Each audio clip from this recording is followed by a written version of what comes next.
নরসিংদীর প্রায় সব সড়কের বেহাল দশা, খানাখন্দে ভরা রাস্তা ও পানি জমে সৃষ্টি হচ্ছে যানজটের। প্রতিদিন দুর্ঘটনার শিকার হচ্ছেন পথচারী ও যাত্রীরা। শহরবাসীর দাবি দ্রুত সংস্কার করে ভোগান্তি ও ঝুঁকি দূর করতে হবে। বিস্তারিত শুভ্রজিৎ সাহার প্রতিবেদনে।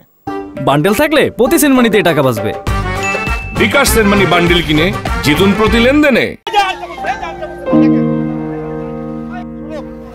এটা নরসিংদী মহাসড়ক, দেখেন, দেখছেন তো অবস্থা।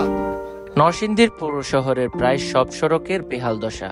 খানাখন্দে ভরা রাস্তাগুলো যেন আর গাড়ি চলাচলের উপযোগী নয়, বরং যুদ্ধ বিধ্বস্ত কোনো এলাকার চিত্র। ঝুঁকিপূর্ণভাবে চলছে যানবাহন, প্রতিদিন ঘটছে দুর্ঘটনা। রাস্তায় খানাখন্দ ও বৃষ্টির পানির কারণে দীর্ঘ যানজটে ভোগান্তিতে পড়ছে পথচারীরা। এখানে প্রতিদিন স্কুলের ছাত্র, মুরব্বী, বাচ্চা পইরা সার্বক্ষণিক হাসপাতালে যেতে হয়। আমরা এখানে ব্যবসা করি, আমরা দৈনিক 2-10-5টা অটো প্রতিদিন আমরা অ্যাক্সিডেন্ট হেল্প করি। এই রাস্তাটা যদি উন্নয়নমূলক কাজ করে অন্তত ঢালাই দেয়, ভালোভাবে করে দেয়, তাহলে হয়তো বা আমরা গাড়ি দিয়ে আসা যাওয়ার সময় একটা গাড়ি বাংলাদেশে পড়ে কাজ হয়ে পড়ে আছে, এরকম ভোগান্তি যেন মানুষের না হয়। বান্ডেল থাকলে প্রতি সেনমানিতে টাকা বাঁচবে। বিকাশ সেনমানি বান্ডেল কিনে জিতুন প্রতি লেনদেনে। একটা মানুষ যদি মেডিকেলে নিয়ে যাব, তাকে তো আমি নিতে যাবে, পাও রক্ত বেরিয়ে যেতেছে গা। আজকে থেকে মনে হয় 15-20টা আপনার এরকম অটো পড়তেছে, এই ভাঙ্গা চোরা, হাত ভাঙতেছে, পাও ভাঙতেছে, পাও চলতেছে, হাত চলতেছে, বাচ্চা মানুষের খুব কষ্ট হচ্ছে। শহরের রাস্তা এখন মরণ ফাঁদ। প্রধান সড়ক থেকে শুরু করে পাড়া মহল্লার রাস্তাগুলোতেও একই অবস্থা। পৌরবাসীর অভিযোগ, কর্তৃপক্ষকে বারবার জানালেও নেয়নি কোনো পদক্ষেপ। এখানে যেভাবে অ্যাক্সিডেন্ট হচ্ছে আর যেভাবে দুর্ঘটনা ঘটতেছে, কিছুক্ষণের মধ্যে 4-5টা গাড়ি প্রায় উল্টাইছে। এখন অবস্থানে একজন আহত অবস্থায় আছে। এভাবে যদি চলতে থাকে তাহলে আমাদের এই জনপথে চলাচল করা খুবই অসম্ভব হয়ে দাঁড়াইব। এই জন্য আপনাদের কাছে অনুরোধ, আমাদের সরকারের কাছে আকুতি যে আমাদের এই রাস্তাটা অতি তাড়াতাড়ি মেরামত করা হোক। আমরা যেদিকে যাই এদিকেই শুধু এই গাত গাড়া বাঙ্গার জামের মধ্যে লক হইয়া রয় রাস্তা। প্রতিটা রাস্তা 2 ঘন্টার রাস্তা আমরা 30 ঘন্টা টাইম লইয়া আইতে হইব। সড়কগুলো বিগত সময়ে সংস্কারের কথা থাকলেও তা হয়নি। বর্তমানে নতুন কোনো প্রকল্প না থাকায় সংস্কারও করা যাচ্ছে না।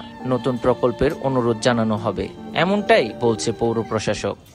জলাবদ্ধতা নরসিংদী পৌরসভার একটা বড় সমস্যা। এখানে রাস্তাঘাটগুলো নিচু, প্রপার ড্রেনেজের ল্যাকিংস আছে।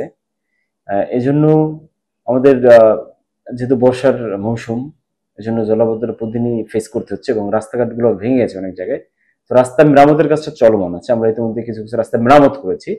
সামনে এই মেরামত কাজটা আরো জোরদার করতে হবে, যেহেতু এখন একটা বর্ষার সিজন এবং মানুষের অনেক কষ্ট হচ্ছে। এটা আমরা দেখছি, প্রতিনিয়তই মানুষজন এসে কমপ্লেন করছে, যাতায়াতে খুবই সমস্যা হচ্ছে।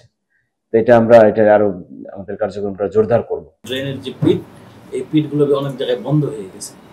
বন্ধ হওয়ার মূল কারণ হচ্ছে যে দ্রুত বাসাবাড়ি এবং বিল্ডিং তৈরি করার জন্য অনেক ব্যক্তি এবং প্রতিষ্ঠান বাসাবাড়ির ইট, বালি, সিমেন্ট, খোয়া এগুলো রাস্তায় রাখছে। এতে করে ড্রেনগুলো বন্ধ হয়ে যাচ্ছে। তো এগুলো অপসারণের জন্য আমরা প্রায় জুন মাস প্রায় 20 দিনের মতো মাইকিং করেছি। আমরা জনগণকে বুঝিয়েছি, আমরা সময়ও দিয়েছি। আমরা ইতিমধ্যে জেলা প্রশাসক ও বিজ্ঞ জেলা ম্যাজিস্ট্রেট বরাবর 2জন এক্সিকিউটিভ ম্যাজিস্ট্রেট চেয়েছি। খুব দ্রুত এই বিষয়ে আমরা একটা অভিযান পরিচালনা করব, জনসচেতনতা এবং একটা প্রদর্শনী হিসেবে কাজ করব। প্রায় 6.5 লাখ মানুষের বসবাস এই পৌরসভায়, তাই দ্রুত সড়ক সংস্কার হলে দুর্ঘটনা ও ভোগান্তি থেকে মুক্তি পাবে শহরবাসী। নরসিংদীর পৌরসভার রাস্তাঘাটের এই বেহাল চিত্র যেন উন্নয়নের সকল দাবিকে তামাশায় পরিণত করছে। খানাখন্দে ভরা রাস্তায় প্রতিনিয়তই দুর্ঘটনার কবলে পড়ছে মানুষ। অহরহ দুর্ঘটনা ঘটে, আহত হলেও পৌর কর্তৃপক্ষ সড়ক উন্নয়নে কোনো ভূমিকা রাখছেন না। ক্ষোভে ফুঁসছে সাধারণ এলাকাবাসী। এখন তাদের দাবি একটাই, যে কবে উদাসীনতা কাটবে পৌর কর্তৃপক্ষের, কবেই বা নরসিংদীবাসী পাবে চলাচলের নিরাপদ সড়ক। নরসিংদী থেকে শুভ্রজিৎ সাহা, পিয়াল, এনটিভি অনলাইন।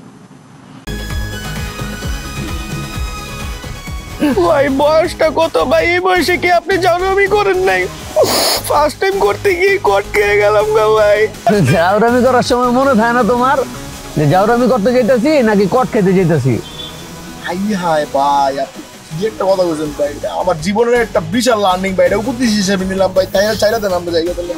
শোনো ভাইয়া, তোমার একটা কথা কই, সব কার্ডই তোমার এনজয়ের জায়গা লয়ে যাবো না, কিছু কিছু কার্ড এমন মাইন্ডটা কিবা লয়ে যাবো। আরে আরে টের পাইতে দিব ভাই, কি হইলো আমার লোকে। এই কি পাইলাম আমাকে দুইটা মোবাইল, আর মোবাইলে কত টাকা ৬,০০০। এদিকে পুষবো রামগো? না ভাই পুষবো না, এই ফোন বেচলে ১০, এটা বেচলে ১০, ২০, আর ফোনের ভিতরে আপনার ৬,০০০ পাইছি, মোট ২৬,০০০ ভাই। ২৬,০০০ হইব না ভাই। কি করা যায় কদি ভাই? গাড়াই দেইরা গায়ে হারাইলে বাপ মা আসবো, বাপ মা আসলে ধরুন মনে করুন আর ১০-১৫,০০০ হইলে আর কি পুষবো আপনার। একটা ভালো আইডিয়া দিছিস রে। কি রে কি কর? ভালো আইডিয়া না ভাই, বাইকতে বন্ধন যাবো না কোনো ভাবে ভাই, বাইকতে বন্ধই দাম যেত না ভাই। ফোন দিলে মাইরেই লাইবো, এনো মাইরা লাইছে, বলতাছি না কি করব। শোন, তোরা বসছিস কি বিপদে, এমন বিপদে তোর বাপ মা ছাড়া আর কেউ এই দুনিয়াতে তোর সাহায্য করবো না, বুঝিস তাই না ভাই? আপনি আছেন বুঝার ভাই, ভাই আপনি বাইকতে ফোন দিলে আপনার আমার মাইরে নেবেন, এই কষ্ট আপনার করা লাগতো না, বাপ মাই আমার মাইরে নেবো ভাই।